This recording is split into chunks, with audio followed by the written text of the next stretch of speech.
thank you again. We started off very strong, a great presentation. I will be presenting today about the use of the pedagogical strategies and the use of virtual reality.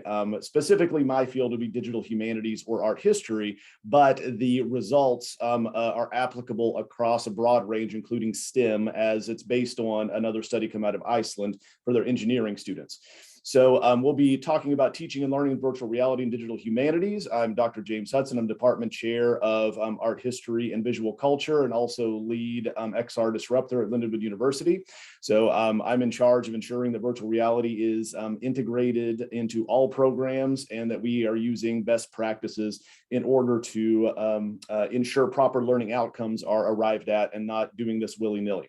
So the study here, what we found in beginning to look at virtual reality, starting with how many headsets students were owned, how often that they are going to engage in VR, as with the last presentation, is it for educational entertainment purposes?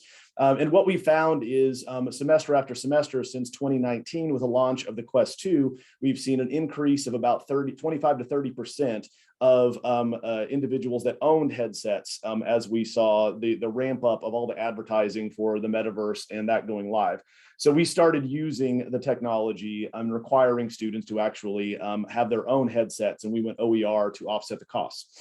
The problem was, as we were having them do these experiences, there was very little research. And as a matter of fact, the title of this presentation comes out of an article also titled, Where's the Pedagogy? Associated with, okay, this is a fun tool. We know that it improves engagement and retention, and once again, certain types of learning outcomes in general, but nothing really targeted has been done, except for Thorstensen's 2013 study of engineering students in technical schools coming out of Iceland, in which they actually set out steps. And again, this is really for engineering students, right, which is interesting in a completely different field.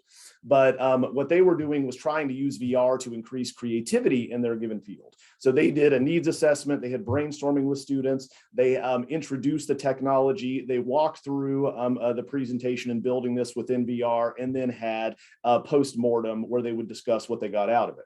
So what we did in trying to replicate the study to see if in fact that would be an effective way to approach, from a pedagogical fashion, the integration of this emerging technology into classrooms, we took two of the same sections back to back. That was going to be last fall, the same survey section, but in one, we had them do the VR experience prior to covering the material in class and getting introduced to it, and they did not have a discussion, a debriefing after. And the second one, we actually had them doing the experience after covering it in class, and then a debrief. So the steps that we took were very similar. So what we the hypothesis was that moving into introducing VR technology and effectively trying to elicit specific learning outcomes, that we need to introduce the material first, right? Whatever topic you're going to be covering. In this case, it was going to be, Pompeii and Herculaneum, for instance, but it can be any topic for whatever reasons you're thinking. Then we have basic training on the hardware and software. So getting them familiar and comfortable with the technology if they are not already, worry about and do some use case tests for VR sickness, and then have alternative setup if that's the case. Then once again, moving into them having the experience after covering the material, but most importantly, bringing them all back together and having a baseline discussion afterwards to know what they should have gotten out of it. So what they actually did, they had 3 different sessions throughout the course of the term. One was on rebuilding Notre Dame after the fire. This one was on Pompeii, because we've been doing this for 2 years and have a lot of data that we could do a longitudinal study on to see how effective it was, because they've been using that, but we haven't tried either introducing, reinforcing, or mastering material in that way for looking at Bloom's taxonomy. So they go through a documentary in Pompeii, right? So we've done this for quite a while, and we then have a lesson that they follow that. So there's an artifact that they produce that we can assess after.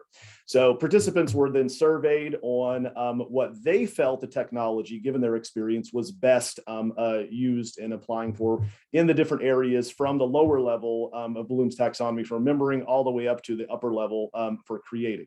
So with the survey results, what we found was, in rank order, students selected, and remember that this was a simulation or a documentary. They were not making things, which should also be taken into consideration for those engineering classes, but is that it's good for explaining ideas or understanding, drawing connections or analyzing, and then finally helping recall facts or remembering. That's what they ranked it. And I can, of course, give everyone the instrument and the full data if you just send me an email. I'm happy to share both of those with you on all of that. But obviously, we have a consistent response in all of the VR studies that we have, and this is going to be an article be published this summer as well, in that yes, the students claim that it helps them learn better. Yes, they find it to be more effective than reading about it, and much more effective than watching a video about it. Sorry, much more effective than watching a video, but then definitely more effective than reading about something.